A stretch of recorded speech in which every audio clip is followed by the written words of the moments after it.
गजानन नाम घेता गजानन झाले जन्माचे सार्थक नाम घेता गजानन झाले जन्माचे सार्थक शेगावीचे योगीराज थोर ब्रह्मांड नायक ब्रह्मांड नायक ब्रह्मांड नायक ब्रह्मांड नायक ब्रह्मांड नायक।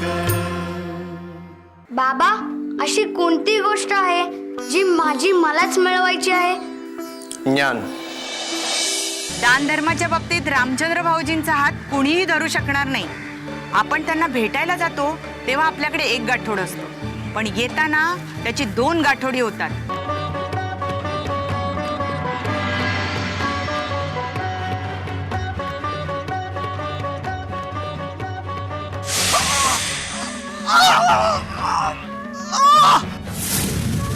आई ग मेलो मेलो मेलो। काय झालं? हो आताच मला इथं साप डसून गेला। हो आता मी मरणार। हो माझी बायको माझा पोरगा घरी वाट बघते।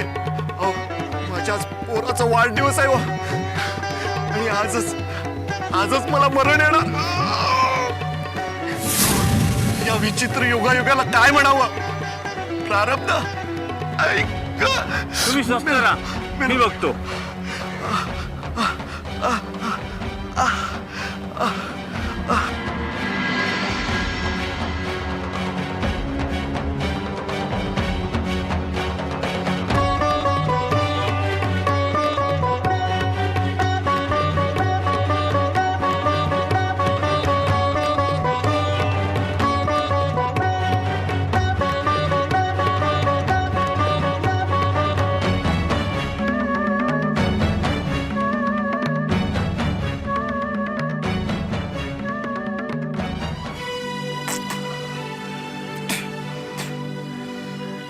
आता कसं वाटतंय?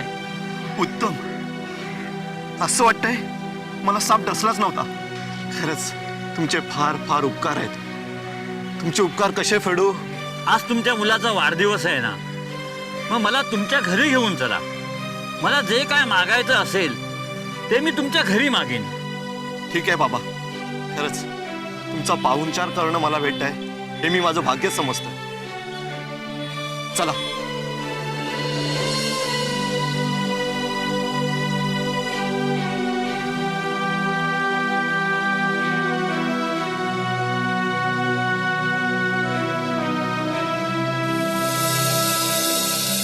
बरं का अक्षय बेटा, अक्षय शब्दाचा अर्थ कधी क्षय न होणारा, कधी कमी न पडणारा। आलं का लक्षात? ठाऊ काय मामा? तसा तू हुशारच आहेस रे। आज तुझ्या वाढदिवसानिमित्त आम्ही तुला सुयश चिंतितो। एक एक यशाची शिखरे पादाक्रांत करत जा। यापुढे तुला आयुष्यात कधी कुठली गोष्ट कमी न पडो यासाठी आम्ही ईश्वराकडे प्रार्थना करतो। काय ग?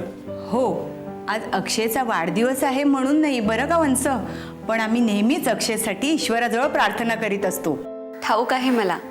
अहो तुमच्या सर्वांच्या शुभेच्छा पाठीशी आहेत म्हणून तर आम्ही हे सुगीचे दिवस पाहतोय। भाऊजी आले नाहीत ते अजून? अहो येतीलच इतक्यात, कामच तेवढं महत्वाचं आहे। अक्षयच्या वाढदिवसानिमित्ताने धर्मशाळा बांधण्याचा त्यांचा मानस आहे। अरे वा, छान, उत्तम कल्पना आहे। हो, पण त्यासाठी जमीन मिळवणं आवश्यक आहे। त्याच कामानिमित्ताने बाहेर गेलेत ते, येतीलच इतक्यात। अरे हे बघा आलेच। पाहुणा, हे आमचं घर। उत्तम, अतिउत्तम। आणि ही माझी अर्धांगिनी जानकी।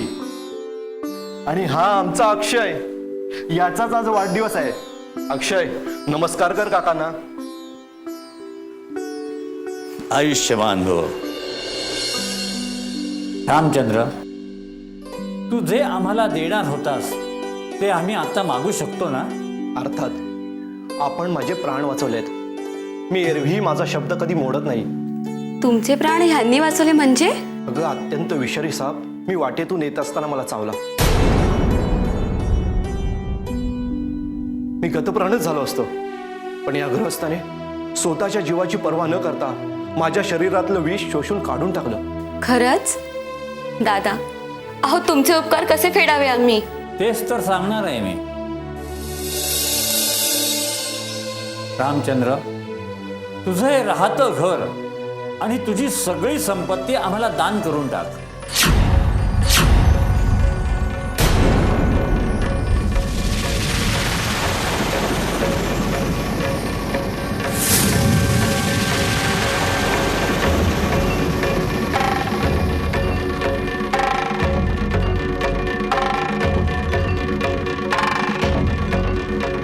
दिली. भाऊजी, आजपासून हे राहतं घर, ही संपत्ती सगळी तुम्हाला दान. अहो भाऊजी, काय करताय? अक्षयचा तरी विचार करा. या माणसाने तुमचे प्राण वाचवले म्हणून एवढा मोठा मोबदला देण्याची गरज नाही. अरे जानकी, तू तरी काहीतरी बोल. अहो ह्यांच्या तोंडून निघालेला शब्द म्हणजे काळ्या दगडावरची रेख. आणि तुम्ही तुमचा शब्द कधीही मोडू नये. आणि यांची अर्धांगिनी म्हणून मी यांच्या निर्णयाशी सहमत आहे. अहो तुम्ही राहणार कुठे, जाणार कुठे? आमच्याकडे या म्हणालो असतो, पण भाऊजी पडले स्वाभिमानी. मेवण्याकडे राहणं त्यांना रुचणार नाही. काय भाऊजी? त्याची काळजी तुम्ही करू नका. परमेश्वराच्या मनात असेल तसंच होईल. आम्ही आजच घातल्या वस्त्रानिशी हे घर सोडून जातोय.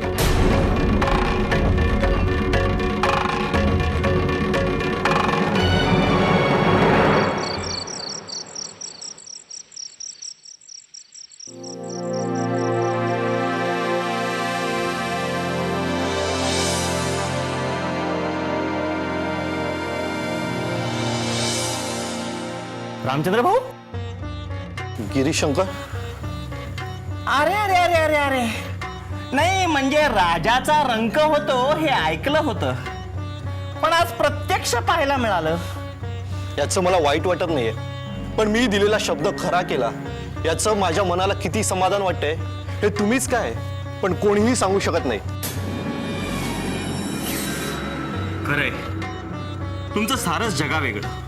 वहिनी आणि मुलाला असं धर्मशाळेत राहायला लागतंय. रामचंद्र, मास्तरांकडून जमीन विकत घेऊन धर्मशाळा बांधायची होती तुम्हाला, पण आज तुम्हालाच धर्मशाळेत राहायची वेळ आली. हो, आपण जरी प्रतिस्पर्धी असलो तरी माझ्या मनात तुमच्याबद्दल आकस नाही. आज तुम्हाला कामाची गरज आहे. तुम्ही माहेरभर चला, मी तुम्हाला काम देतो आणि राहायला खोपटही देतो. खरंच गिरीशंकर? हो.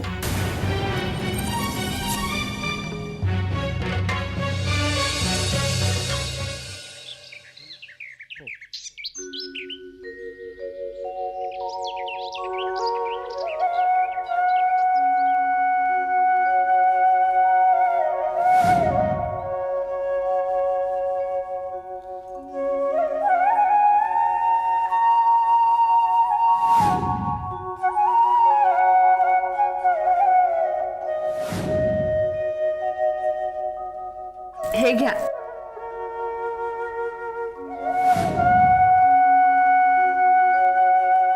काय ग, हां, कसला विचार करतेस? काही नाही, खरंच काही नाही. पण कसं ना, सगळं होत्याचं नव्हतं झालं. मी काही चुकीचं केलं का? नाही हो, त्यासाठी नाही म्हणत मी. तुमचे प्राण वाचवले त्या सद्गुरुस्थानी. आपण त्यांना देऊ ते थोडंच होतं, पण आता पुढे काय करायचं ह्याच विचारांनी जीव कासावीस होतोय हो माझा. जानकी, अगं सगळं ठीक होईल. अगं चांगल्या माणसाला देव नेहमीच मदत करतो. आता बघ ना, कुठे जायचं, कुठे राहायचं, कसलाही विचार न करता आपण घरातून निघालो, धर्मशाळेत राहायला आलो. पण गिरीशंकर देवासारखे आपल्या मदतीला धावून आले. त्याने आपल्याला राहायला एक खोपटं दिलं आणि मजुरीसाठी मला शेतावर कामही दिलं. ही सगळी ईश्वराचीच कृपा, दुसरं काय. खरंय, आता पुन्हा नव्याने सगळं उभं करायचं. तुम्ही एकटे राहू नका. मी अर्धांगिनी आहे तुमची. अहो, तुमच्या नावाचं कुंकू लावते मी. आणि आपला प्रपंच उभा करण्यासाठी माझीही तोलामोलाची साथ मिळेलच तुम्हाला. अहो, प्रपंचाचा गाडा चालवायचा तर एक चाक असून चालत नाही, दुसरंही चाक असावं लागतं. आई हा? भूक लागली. भूक? आता ह्याला काय देऊ? हां, बाळाक्षय, भुईमुगाच्या शेंगा आहेत थोड्या, त्या तुला देते. हा,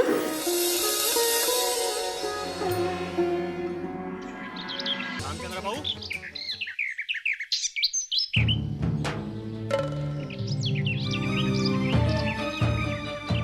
हो रामचंद्र भाऊ. जी मालक. अहो रामचंद्र भाऊ, तुम्ही मला मालक काय म्हणताय? अहो, हे शेत तुमचं आहे.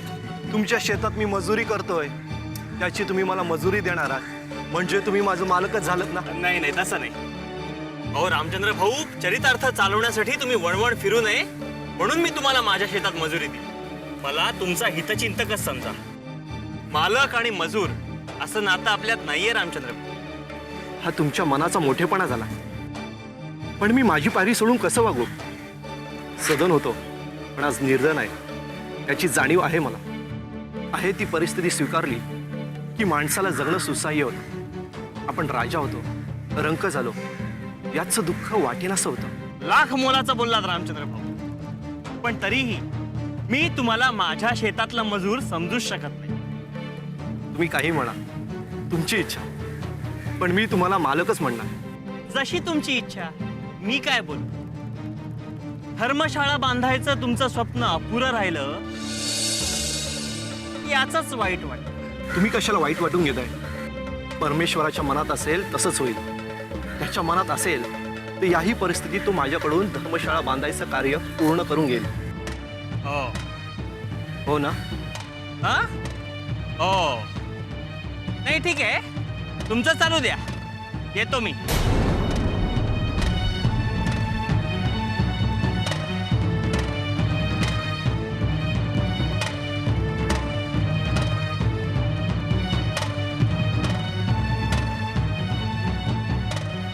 रामचंद्र शेठ. हो, आता मी शेठ राहिलो नाही. माझ्यावर जे पैसा, संपत्ती, घरदार सगळं दान करून टाकलंय. हो, ठाऊक आहे. तरीही तुम्ही शेठच. अहो, कुबेराने आपली संपत्ती दान केली मग आपण त्याला कुबेर म्हणायचं राहतो का?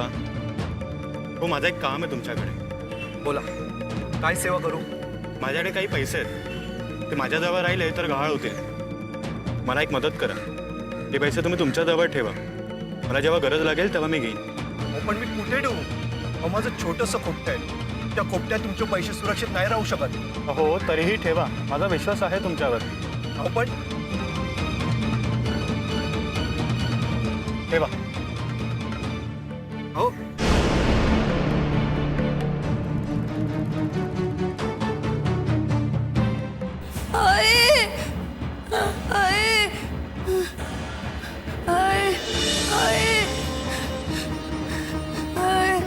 अक्षय, अरे देवा, ह्याला तर ज्वर चढलाय. हेही नाही घरात. आता कसं करू? अक्षय, बाळ अक्षय, काय होतंय तुला? आई हा, अंग खूप दुखतंय. हा, थंडी वाजते. थांबा, मी पांघरून घालते. मिठाच्या पाण्याच्या घड्या कपाळावर ठेवले ना की तुला लगेच बरं वाटेल. हा, बाबा येतीलच इतक्यात. तू काळजी करू नकोस. हा, लगेच तुला बरं वाटेल. थांबा.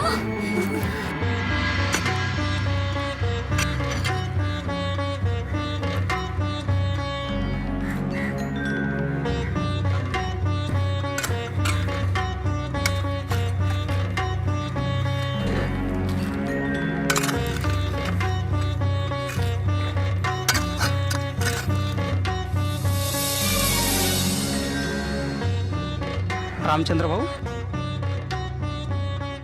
कशाला चिंता करता? समजा ठीक होईल. पण काय? कोण कुठचा वाटसरू त्याला तुम्ही तुमची समधी संपत्ती घरदार देऊन टाकलंय. हे लय चांगलं. तुमच्या मर्जीनं केलं आणि आता चिंता करताय. त्याची चिंता नाही करत रे बाबा. मग कशाची?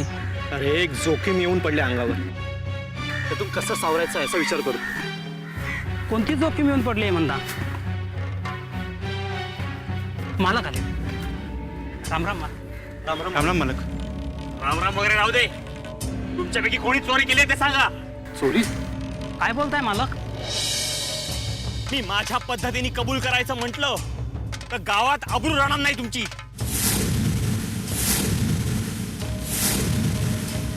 बोल रामचंद्र, तू चोरी केलीस? चोरी? मालक काय बोलताय? मग हे कन्वर्टीला काय आहे तुझ्या?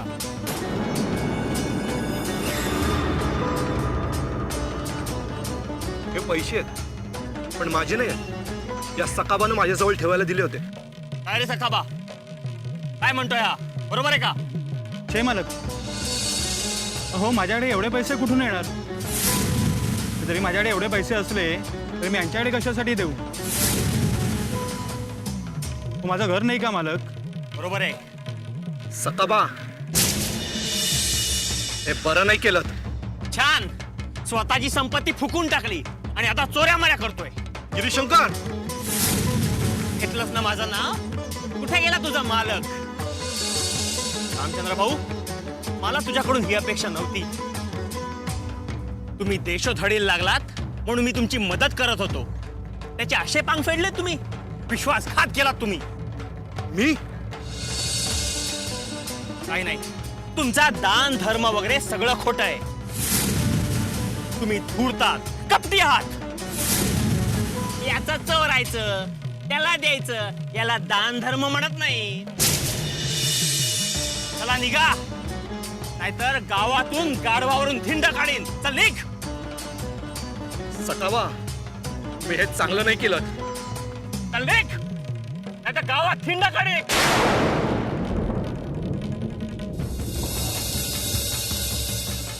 मास्तरांची जमीन तुम्हाला मिळू दिली नाही याचं चांगला सुडोगोलत मालक तुम्ही. गिरीश शेठ म्हणतात मला.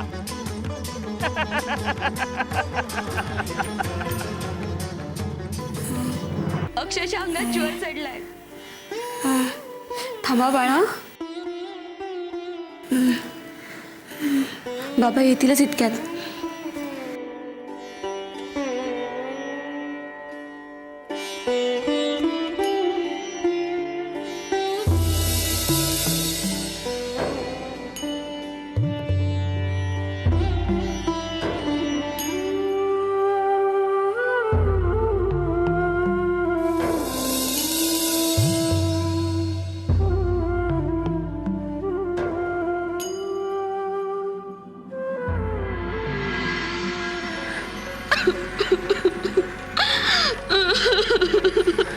आता रडून काय होणार आहे वंश?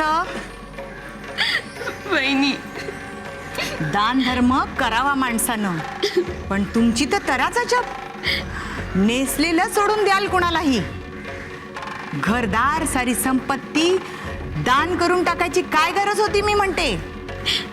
अहो यांनी शब्द दिला की जे मागाल ते दे, आणि आतापर्यंत यांनी दिलेला शब्द कधीही मोडला नाही.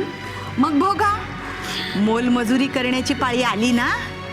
सोन्यासारखा संसार, एवढं ऐश्वर, एका क्षणात स्वतःच्या हाताला राख रांगोळी केली साऱ्याची. जाऊ दे वहिनी, आमचं नशीब आमच्याकडे. आता ह्या वेळेला कामी या म्हणजे झालं. म्हणजे अक्षरशः अंगात ज्वर चढलाय. मिठाच्या पाण्याच्या घड्या कपाळावर ठेवल्या तरी ज्वर कमी होत नाहीये. वैद्यबुवांना बोलवायला हवं. थोडेसे पैसे हवे होते, देतेस? पैसे? हो, हे मजुरीला गेलेत. येताना मेहनताना घेऊन येतील. ते आले की तुमचे पैसे तुम्हाला परत करीन. परत करायचा प्रश्न नाहीच आहे वंश. माझ्याकडे पैसे असतील तर देईन ना तुला. माझ्याकडे पैसे नाहीत. वहिनी, हे म्हणजे एकादशीच्या घरी शिवरात्र असं झालं बघ. काहीच पैसे नाहीत का ग तुझ्याजवळ? एक फुटकी कवडी नाही. दादा परगावी गेलाय. 4 दिवसांनी परत येणार असं म्हणालीस. दादा जाताना तुझ्याजवळ खर्चाला काहीच देऊन नाही गेला का ग? माझी उलट तपासणी घेतेस की काय? नाही नाही, माफ कर. पण आता काय करावं तुझ्या पुढे? काय माझं डोकं फोडून घेऊन सांगू की माझ्याकडे पैसे नाहीत म्हणून? नाही नाही वहिनी, तोच काही करून घेऊ नकोस. माझा विश्वास आहे तुझ्यावर. तू एवढं म्हणतेस तर नसतील तुझ्याजवळ पैसे. पण पण मी आता काय करू ग? कोणाकडे मागू पैसे? अगं माझ्या अक्षीचं कसं होईल आता? दानशूरपणा दाखवण्याआधी हा विचार व्हायला हवा होता. जा निघा आता. अशी मैताला आल्यासारखी उभी राहू नकोस. काहीतरी करा, नाहीतर पोरगा गमवशील हातचा. वहिनी, नाही नाही, मी असं होऊन देणार नाही.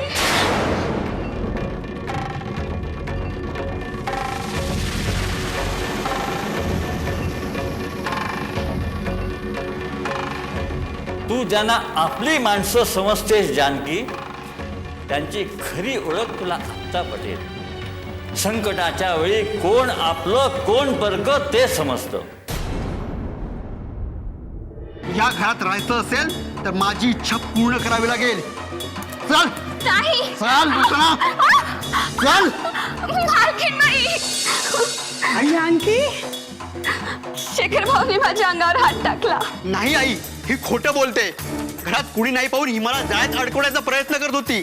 जानकी, नाही नाही नाही मालकीण बाई, मी माझ्या कुंकाची शपथ घेऊ सांगते. मी माझ्या मुलाची शपथ घेते. शेखर भाऊ खोटं बोलतायत. एक शब्द बोलू नकोस. मालकीण बाई, मी आहे तयार. मी देईन अग्निपरीक्षा.